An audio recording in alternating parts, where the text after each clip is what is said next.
Alright, so this is my kind of commentary for Portal Done Pro. Normal commentary, like just audio overlay over the game, I felt that I couldn't explain enough. There's a lot to be explained in many of the tricks and glitches and exploits and whatever else that I do.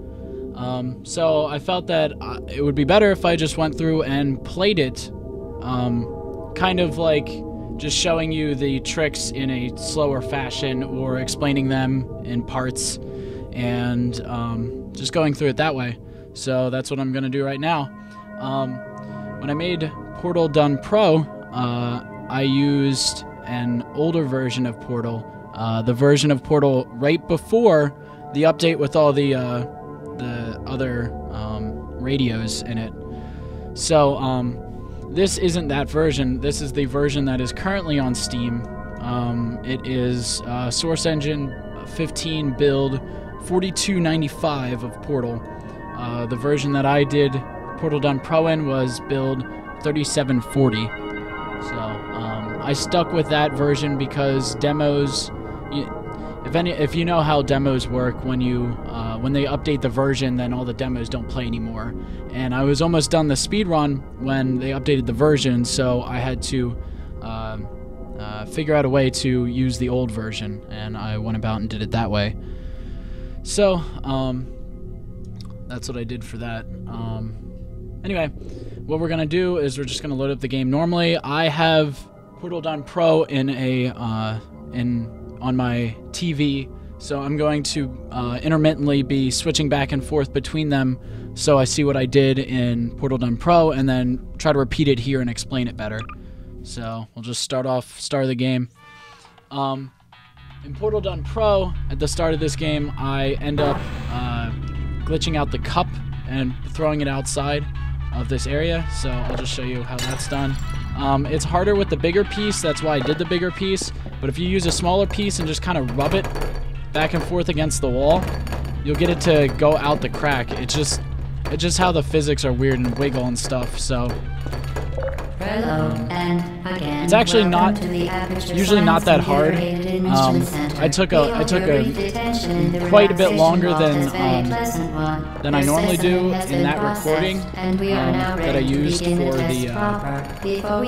Portal Done Pro. Just to explain a little bit of how see, there we go. See, it's really not that hard. It just kind of wiggles outside the glass, and then you can throw it while it's still out there. You just click, and it throws it. The glitch where I get this stuck against the ceiling only happened every once in a while. It has nothing to do with what is it? It going all, spazzing out. That has nothing to do with it. It just spazzes out because of a glitch with using this thing against it.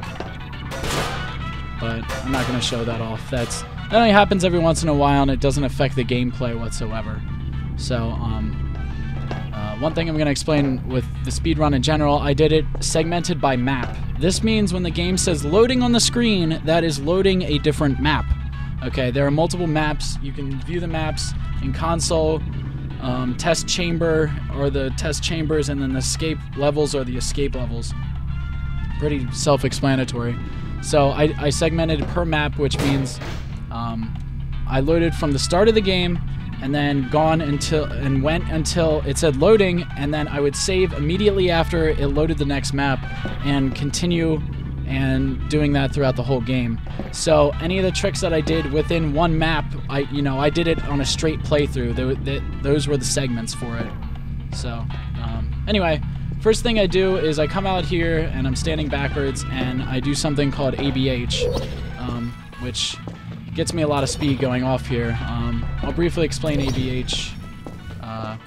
Basically what ABH is accelerated back hopping. It's caused by repeatedly jumping, but you have to do it backwards, and you have to not be holding back while doing it. So, like right now, this is me holding the back button, right? But if I do it without holding the back button, it doesn't look like I'm gaining much speed, but what happens is when you crouch and do it, you can jump while crouching, which is really odd to begin with. Most source games are like that.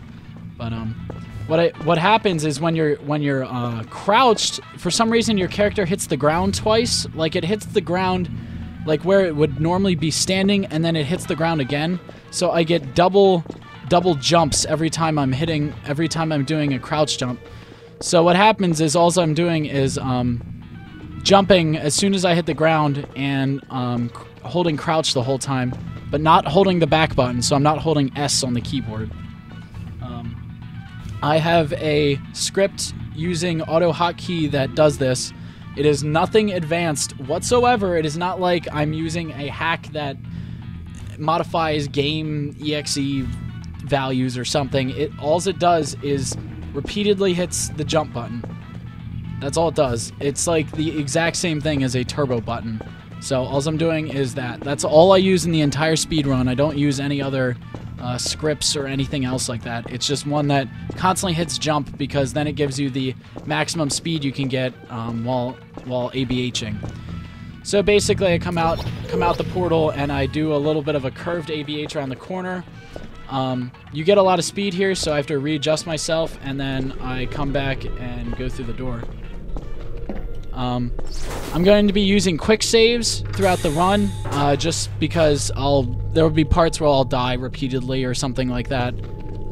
Well, I shouldn't say the run, but the commentary playthrough. So I'll be using quick saves to repeatedly do that. Excellent. In the run, I just took the cube, put it on the button, and then ABH'd out the door here. I lose a little bit of speed at the end of the ABH, because a lot of the times, right there, it didn't happen. But there's 2 steps right before you step in an elevator. Many times, if you're not exact on your ABH, you'll hit those steps. And I reduce the percent chance of me hitting those steps by actually letting go of crouch, so I just continue at the speed that I was while I was crouched. So I do an ABH and I come around the corner here and I drop down. And then this area is the standard way of doing